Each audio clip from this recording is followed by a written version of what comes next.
Hello students, myself Nitin Singh from Chanakya college of education Bettiah. आज की class में मैं डीलेट फर्स्ट ईयर से यस 7 सब्जेक्ट कोड के अंतर्गत यूनिट सेकंड में डिस्कशन करेंगे। यूनिट सेकंड में हम लोग प्रीवियस लेक्चर्स में हम लोगों ने देखा था गणित एवं संज्ञानात्मक विकास। गणित में संज्ञानात्मक विकास क्या है, इस वीडियो में हम लोगों ने चर्चा किया था कि जीन पियाजे के जब संज्ञानात्मक विकास की बात करेंगे तो आप लोगों ने सीडीपी में बाल विकास में देखा होगा जीन पियाजे का नाम। उन्हीं के अनुसार उन्होंने 4 स्टेज के बारे में बताया था। Sensory motor stage, pre operational stage, concrete operational stage और फॉर्मल ऑपरेशनल स्टेज। इन दोनों चारों स्टेजों में हमें संज्ञानात्मक बात केवल गणित में पढ़ना है। केवल 2 ही स्टेज की चर्चा करेंगे, प्री संक्रियात्मक अवस्था, पूर्व संक्रियात्मक अवस्था और कंक्रीट ऑपरेशनल स्टेज मूर्त संक्रियात्मक अवस्था, जिसमें हम लोग ने कल प्री संक्रियात्मक अवस्था मतलब प्री ऑपरेशनल स्टेज पूर्व संक्रियात्मक अवस्था के बारे में चर्चा किया था, जिसका एज 2 से 6 वर्ष के बीच में। और लास्ट में वीडियो स्किप हो गया था, उसके लिए सॉरी। आज उसी कड़ी में हम आगे बढ़ते हैं और जो स्किप वीडियो हुआ था अचानक उसको कंप्लीट करते हैं और देखते हैं। आज हम देखेंगे concrete operational stage. Concrete operational stage का मतलब मूर्त संक्रियात्मक अवस्था के अंतर्गत बालकों में संज्ञानात्मक विकास, गणित की समझ कैसे होती है, क्या होती है, इसकी बात हम देखेंगे। हम लोगों ने कल मूर्त संक्रियात्मक अवस्था में देखा था, पूर्व संक्रियात्मक अवस्था में देखा था कि पूर्व संक्रियात्मक अवस्था के जो बालक हैं उनमें संरक्षण का सिद्धांत, रिवर्सिबिलिटी की मतलब परिवर्त का सिद्धांत, ये सब बातें नहीं होती थी। कोई भी लाइन रो है, स्कैलर लाइन है, कोई लाइन में स्कैलर रख दिया जाए, कोई वस्तु फैला करके और काउंटर में उतनी ही हो और उसको ही वस्तु पास में रख दिया जाए, तो जो ये लाइन जो वस्तु स्कैटर्ड है रो में, बच्चा उसे ज़्यादा समझ जाएगा और बच्चा जो लाइन में पास में है उसको बच्चा छोटा समझ जाएगा। जैसे प्याला का एग्जांपल भी हम लोगों ने कल लिया था, कप में चाय और ग्लास में चाय। कप वाला चाय बच्चा कम मान जाएगा, ग्लास वाला बड़ा वाला चाय कहेगा अधिक है। इसका मतलब शेप चेंज होने पर उसके दिमाग में जो समझ बनी वस्तु के प्रति बदल जाती थी। आज उसी कड़ी में आगे देखते हैं मूर्त संक्रियात्मक अवस्था क्या है, इसकी क्या अंडरस्टैंडिंग होनी चाहिए। मूर्त संक्रियात्मक अवस्था में जीन पियाजे के द्वारा दी गई संज्ञानात्मक विकास की परिकल्पना के आधार पर हमें अपेक्षा करते हैं कि बच्चा जब 6 से 7 साल, इसकी एज जो है 6 या 7 साल से स्टार्ट होकर के 11 साल तक चलती है। बच्चा अब ये प्री कंक्रीट ऑपरेशनल स्टेज की एज है 6 से 11 वर्ष मूर्त संक्रियात्मक अवस्था का। इन्होंने जीन पियाजे की बात किया, उन्होंने कल्पना करते हैं, अपेक्षा करते हैं कि बच्चे 6 से 7 साल तक जो छोटा बच्चा है छोटे छोटे कंकड़ों या पत्थरों से कोई खेल खेल रहा है। खेलते खेलते खेल में उन्होंने अचानक उस स्टोन्स को एक लाइन में जमा कर दिया। इसका मतलब कि इस प्रकार से स्ट्रक्चर उसके सामने बना रहा होगा। 1 2 3 4 5 6 7 8 9 और फाइनली 10 हो गया। अब बच्चा जब एक लाइन में एक रो में उसे पुटअप कर दिया, लेफ्ट साइड से पहले काउंट किया, लेफ्ट साइड से काउंट करने के बाद 10 आया। फिर इसी को बच्चा ने राइट साइड से काउंट किया, फिर इसके 10 आया। बड़ा कंफ्यूजन हुआ। फिर उन्होंने लेफ्ट साइड से काउंट किया 10, फिर राइट साइड से किया 10। बच्चे में बड़ा कंफ्यूजन हो गया। अब हैरानी हो गई, गिनती में 10 ही आ रहे हैं। फिर उसने एक सर्कल में पुटअप कर दिया। सर्कल में पुटअप कर देने का मतलब इसको इस फॉर्म में अरेंज कर दिया, ऐसे कैसे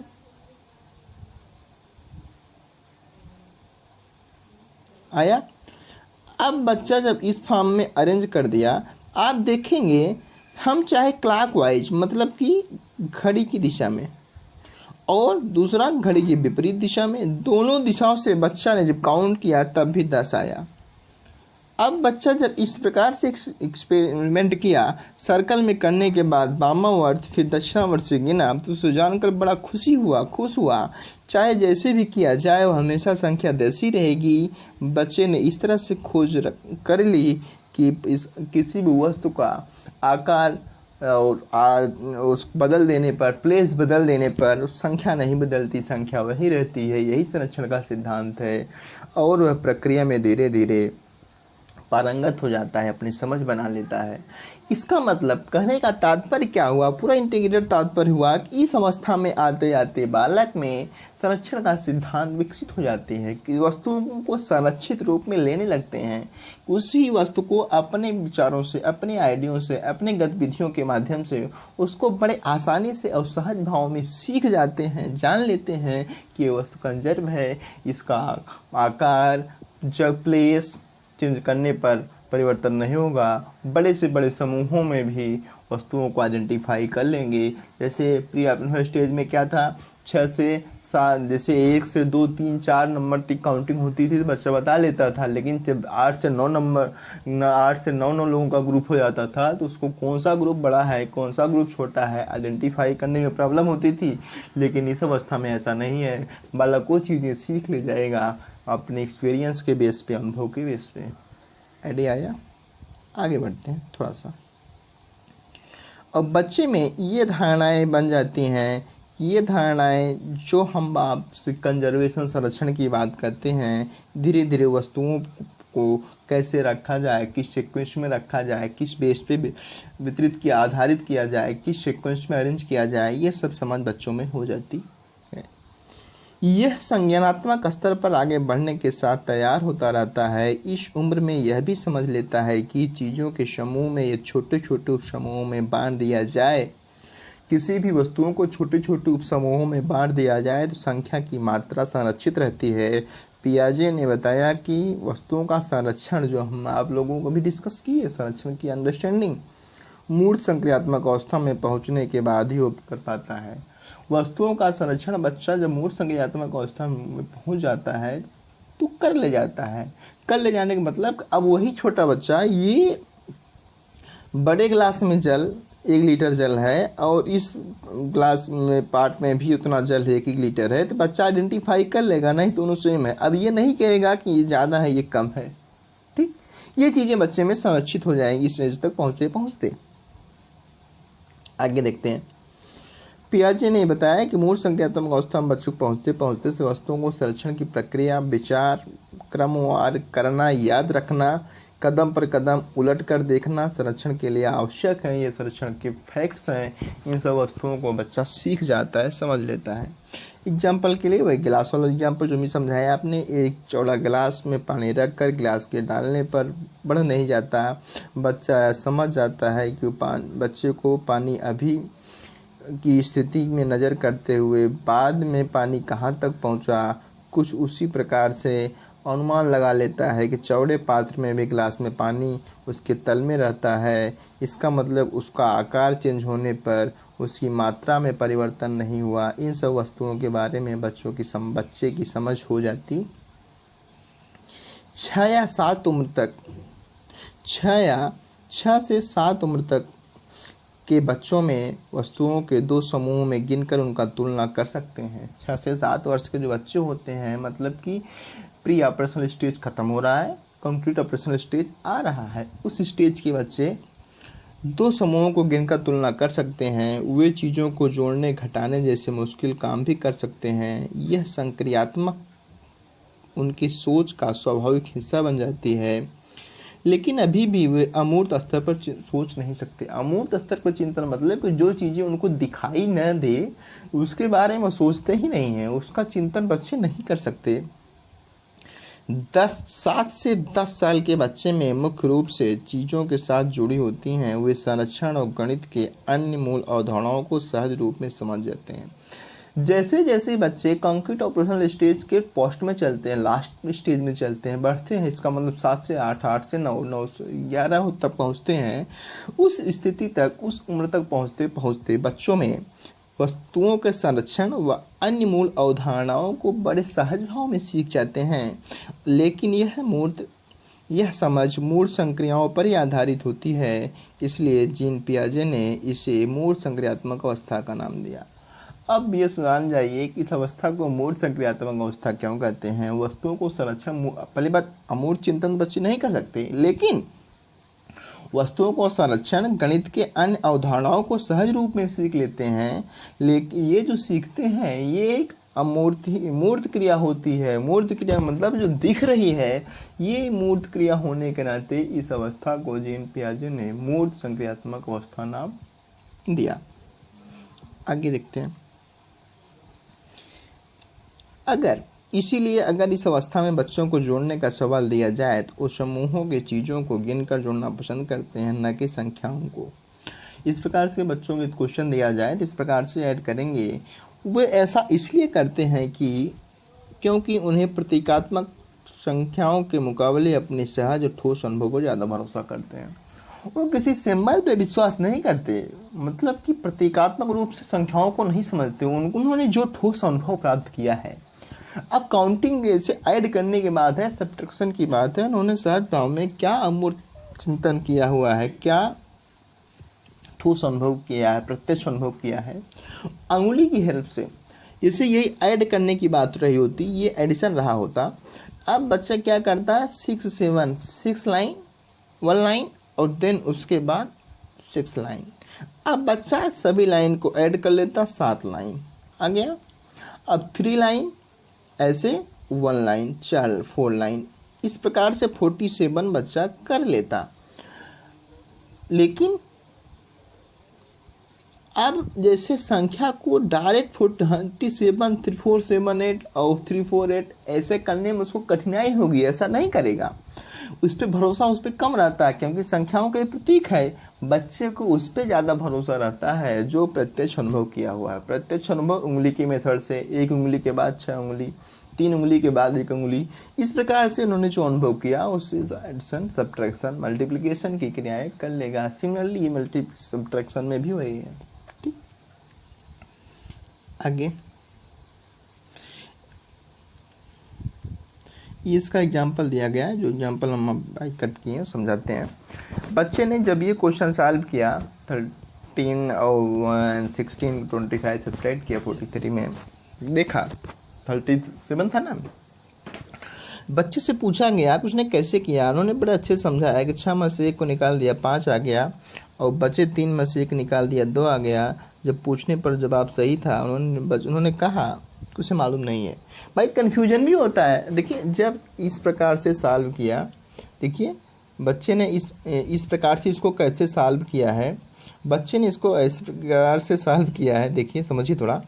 31 और ये करी तो सीखा नहीं था। उन्होंने कहा 6 में से 1 घटा दिया, 5 हो गया, 3 में से 2 घटा दिया, 1 आ गया। इस प्रकार से जब बच्चे से पूछा गया उसने कैसे सॉल्व किया, तो उन्होंने समझाया कि 6 में से 1 सब्ट्रैक्ट करने पे 5 आ गया, 3 में से 1 सब्ट्रैक्ट करने पे 2 आ गया।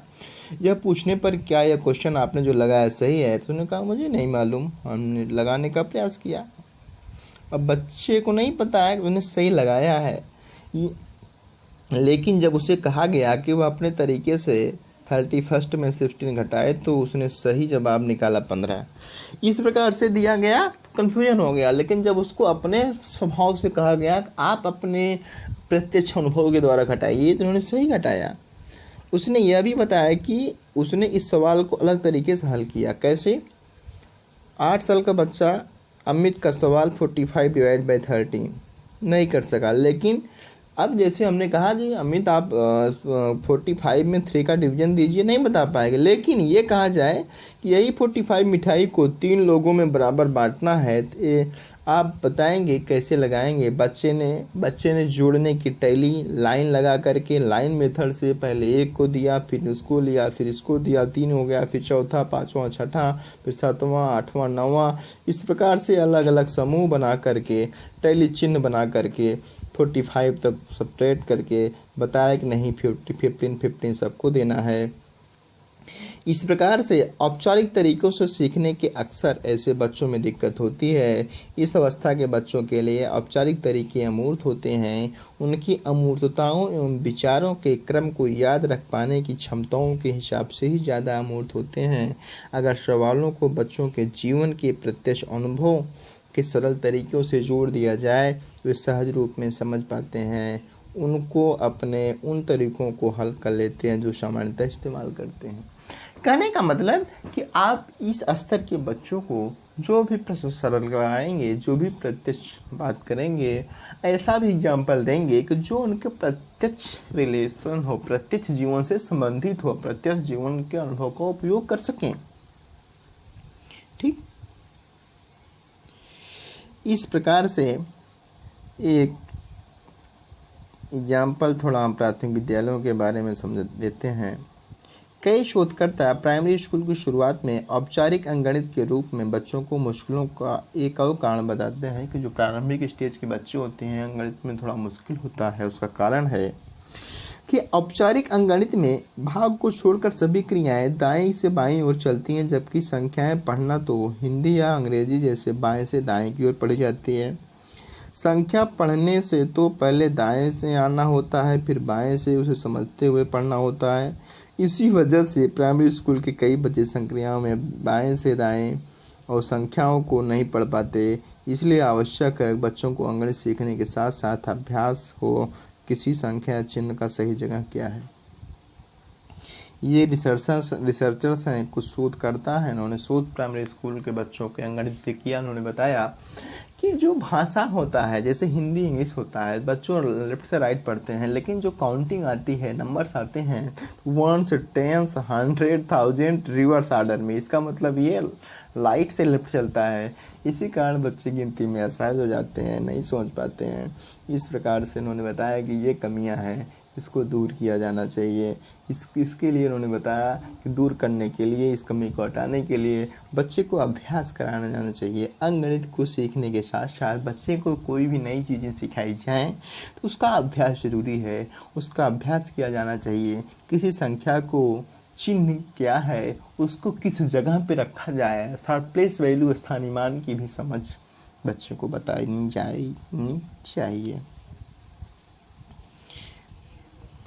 विकास की अंतिम अवस्था जिसे हम औपचारिक स्टेज, फॉर्मल स्टेज की बात बोलते हैं, फॉर्मल प्रश्न स्टेज, संक्रियात्मक अवस्था, लास्ट वाला, इसमें विकास की अंतिम अवस्था में यानी 11 से 14 वर्ष, 11 वर्ष के बाद स्टार्ट होती है। इस अवस्था में बच्चे औपचारिक संक्रियाओं को लागू कर जाते हैं। औपचारिक मतलब जो केवल फॉर्मेलिटी ही रह जाती है।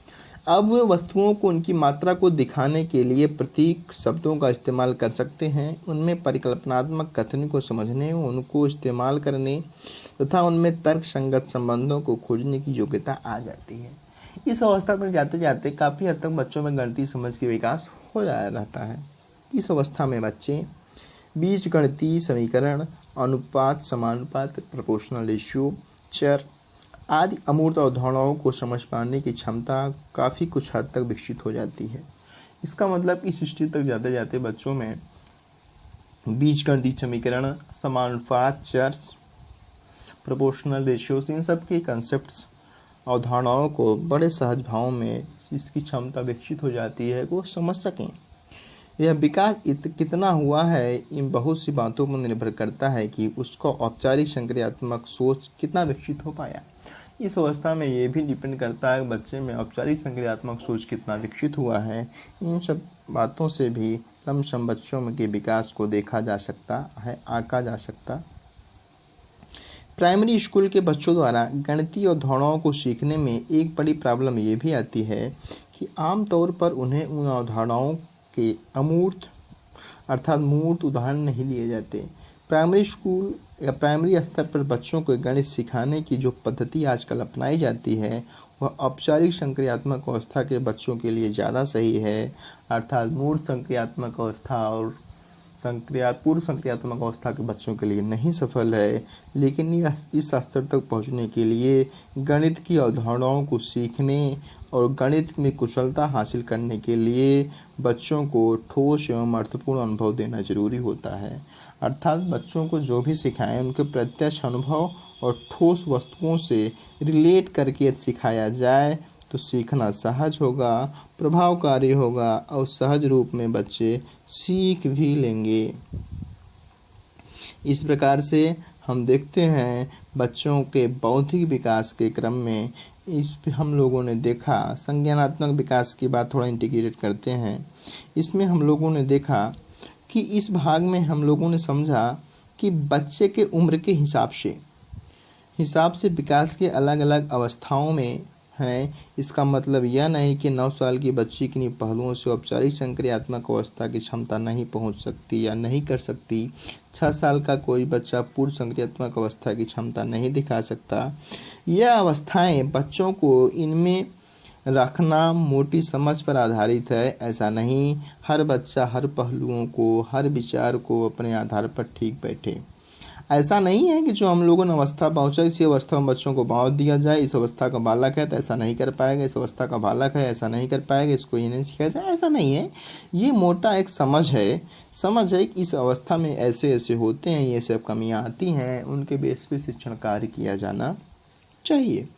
हम यह भी कह सकते हैं कि सभी बच्चे मोटे तौर पर विकास की अवस्थाओं में से एक ही क्रम से गुजरते हैं, लेकिन उनकी प्रक्रिया और गति बच्चों के लिए अलग अलग होती है। भाई सही बात, व्यक्तिगत भिन्नता होता है, प्रत्येक बच्चे के सीखने की गति और उनकी प्रक्रिया अलग अलग होती है। यह फर्क बच्चों के व्यक्तिगत गुणों, इंडिविजुअल प्रॉपर्टी, इंडिविजुअल डिफरेंस, जैसे कि बौद्धिक क्षमता, उनका रवैया फर्क में आज सामने आता है। अलग अलग अनुभव सामाजिक, आर्थिक और सांस्कृतिक परिस्थितियों की क्षमता के विकास पर भी असर पड़ता है।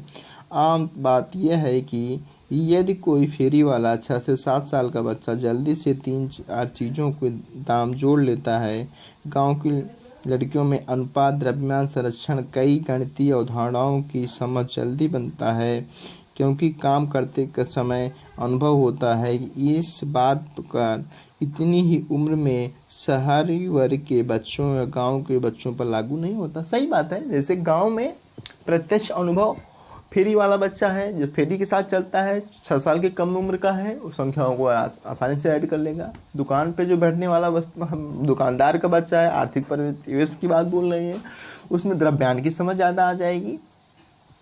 शहर का बच्चा है तो उसमें ये सब समझ है शायद ना आ पाए, लेकिन मध्यम वर्गीय परिवार का बच्चा है तो उसको प्रत्यक्ष अनुभव ज़्यादा मिलेगा। ये सब इंडिविजुअल डिफरेंस है, इस पे ज़्यादा हम लोग चेंज नहीं कर सकते, लेकिन हाँ इन सब अवस्थाओं को ध्यान में रखकर ही शिक्षण कार्य किया जाना चाहिए और बच्चों की कठिनाई को भी हम सहज भाव में समझ सकें। सामाजिक एवं आर्थिक पहलुओं के अलावा मनोवैज्ञानिक पहलू भी है जो बच्चों के व्यवहार और क्षमताओं में विविधता होती है। यह बात उन तरीकों पर अक्सर झलकती है जो बच्चे नई अवधारणाओं को समझने के लिए अपनाते हैं। एग्जाम्पल के लिए जोड़ सीखते वक्त शुरू में बच्चे सभी गिनने के और कुछ बच्चे पहले से गिनने में तरीका अपनाते हैं। सही बात, जोड़ सिखाने से पहले कुछ बच्चे उसी दिन गिनना सीखते हैं, कुछ बच्चे उससे पहले भी गिनने आता है। जैसे जैसे बच्चे बड़े होते हैं वैसे वैसे ही वे अधिक दक्ष तरीके का इस्तेमाल करना सीख लेते हैं। ज़्यादा बच्चे बड़े व अनुभवी बच्चों में से कुछ 5-5 समूह बनाकर, कुछ 3-3 या कुछ 10-10 समूह बनाकर वस्तुओं को गिनने लगते हैं, ऐड करने लगते हैं। इस प्रकार से गणित के क्षेत्र में भी आप बच्चों को एक दर एक अवस्थाओं के रूप में, एक दर एक समझ के रूप में भी बच्चों को समझा सकते हैं, रख सकते हैं। इन अवस्थाओं के बेस पर भी आपने ये समझ सकते हैं कि इस अवस्थाओं के बच्चों में हम कैसी समझ पैदा करें, किस हिसाब से शिक्षण कार्य करें कि ज़्यादा प्रभावी और आकर्षक हो। उनकी व्यक्तिगत भिन्नता, इंडिविजुअल डिफरेंस, सामाजिक, आर्थिक, सांस्कृतिक परिवेश का भी इम्पोर्टेंस हम रखें। आज के लिए इतना ही स्टूडेंट्स, थैंक यू क्लास। हम अपने क्लास को एंड करते हैं यहीं पे। आज हमने संक्रियात्मक अवस्था के बारे में, गणित की संक्रियात्मक अवस्थाओं के बारे में डिस्कशन किया, समझ के बारे में। यही टॉपिक कंप्लीट करते हैं। कल की क्लास में हम लोग प्राथमिक स्तर पर गणित शिक्षण के उद्देश्य में देखेंगे एनसीईआरटी की क्या गाइडलाइन है, इसके बारे में हम चर्चा करने का प्रयास करेंगे। Thank you class. आपको वीडियो अच्छा लगा हो तो आप चैनल को लाइक शेयर सब्सक्राइब भी करेंगे। Thank you.